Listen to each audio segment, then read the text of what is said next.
नमस्कार दोस्तों, बहुत बहुत स्वागत है एक और नए वीडियो में। दोस्तों, आप सभी जानते हैं कि झारखंड में शिक्षक पात्रता परीक्षा के एग्ज़ाम होने हैं और इसको लेकर छात्र बहुत ही परेशान हैं। करीबन 10 साल से वेट कर रहे हैं कि जल्द से जल्द एग्ज़ाम हो।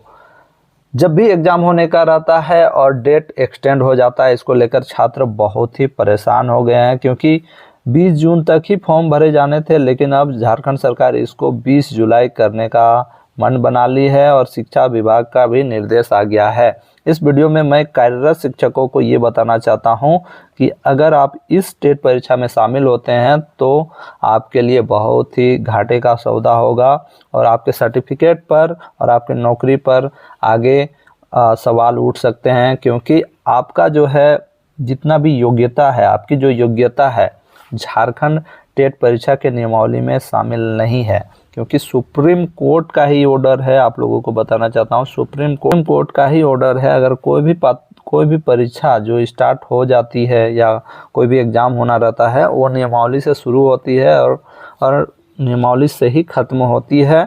उस नियमावली में जो भी रहता है वही मान्य होता है।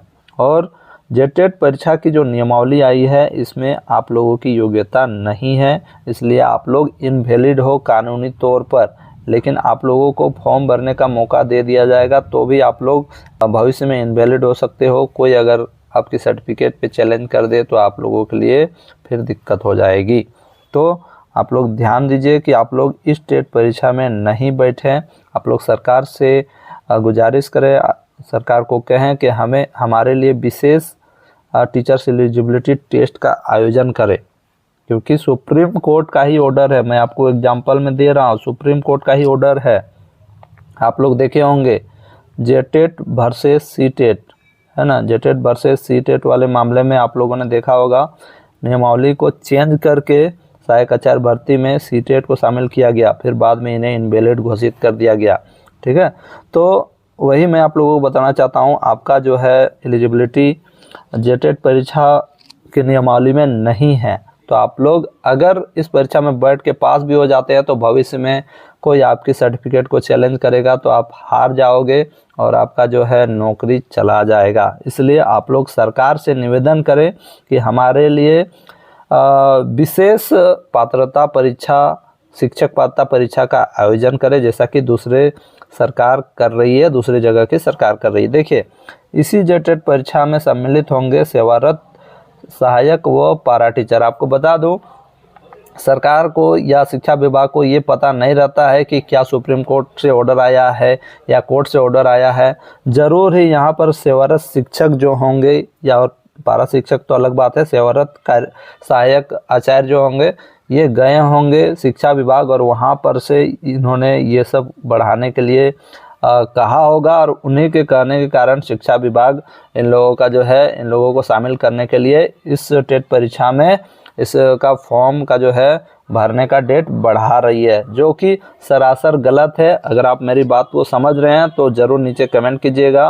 कार्यरत शिक्षक जितने भी हैं, आप लोगों के लिए इस जेटेट परीक्षा में बैठना बहुत ही दुर्भाग्यपूर्ण होगा, गलत है। आप लोग इस परीक्षा में नहीं बैठें। देखिए, तमिलनाडु सरकार ने तमिलनाडु के लोग जो भी हैं कार्यरत शिक्षक, उन लोगों के लिए एक विशेष शिक्षक पात्रता परीक्षा का आयोजन करने जा रही है 2026 में, और जिसमें उन्होंने कट ऑफ भी कम रखा है। इस परीक्षा में आप लोग देखे होंगे कट ऑफ 55% रखा गया है ना। और देखिए, विशेष शिक्षक पात्रता परीक्षा अगर सरकार कराएगी तो आपके लिए कम भी हो सकता है, आपके लिए 50% भी रखा जा सकता है, क्योंकि अब आप लोग बच्चा पढ़ा रहे हैं, आप लोगों के पास पढ़ने का टाइम नहीं है, तो आप लोगों के लिए अलग से टेट परीक्षा होना चाहिए। तमिलनाडु सरकार ने ओबीसी कैटेगरी के लिए 50% कट ऑफ रखा है। तो आप लोगों के लिए फ़ायदा ये है कि आप लोग विशेष शिक्षक पात्रता परीक्षा में बैठिए। इस परीक्षा में बैठ के आपका कोई फ़ायदा नहीं है, आप लोग फेल हो जाओगे। कुछ लोग पास करेंगे, ठीक है, कुछ लोग पास करेंगे, लेकिन अधिकतर लोग फेल हो जाएंगे। साथ ही साथ जो पास करेंगे उनका जो सर्टिफिकेट होगा शिक्षक पात्रता परीक्षा का, वो भी इनवैलिड होगा।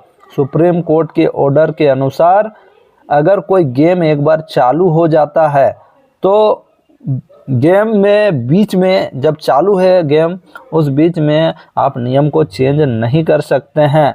आप पहले ही चेंज कर दे तो अलग बात है, नियमावली कब का आ चुकी है, फॉर्म भरने का भी डेट खत्म होने वाला है और अभी आप नियमावली चेंज करते हो तो बहुत ही दिक्कत हो जाएगा।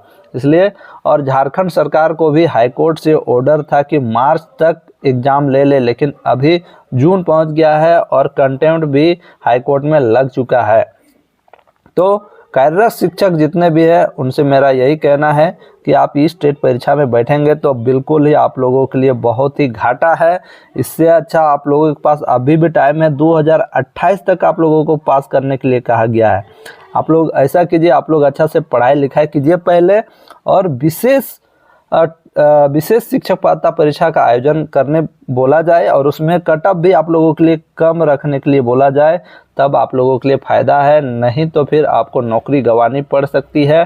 टेट परीक्षा पास होने के बाद भी आपका है सर्टिफिकेट को सुप्रीम कोर्ट में चैलेंज किया जा सकता है। बाकी बात आप इस विषय में क्या कहना चाहते हैं ज़रूर कहिएगा। मेरी सरकार से अपील है कि जेटेट परीक्षा का आयोजन जल्द से जल्द कर दे, क्योंकि कंटेम्प्ट ऑफ कोर्ट हो चुका है। आप हाई कोर्ट के ऑर्डर की अवहेलना कर रहे हैं और बार बार आप डेट एक्सटेंड नहीं करें, है ना। आप जल्द से जल्द एग्ज़ाम लेने के लिए डेट निकालें। इस विषय में आप क्या कहना चाहते हैं ज़रूर कहिएगा। मेरी जो है एडवाइस है, इस बात को कार्यरत शिक्षक समझेंगे तो उनके लिए फ़ायदा है। बाकी बात आपकी मर्जी, अगर इस परीक्षा में बैठना है तो बैठिए। कल को कोई व्यक्ति जाके चैलेंज कर देता है तो आपका सर्टिफिकेट रद्द हो जाएगा, आपकी नौकरी भी खत्म हो जाएगी। धन्यवाद।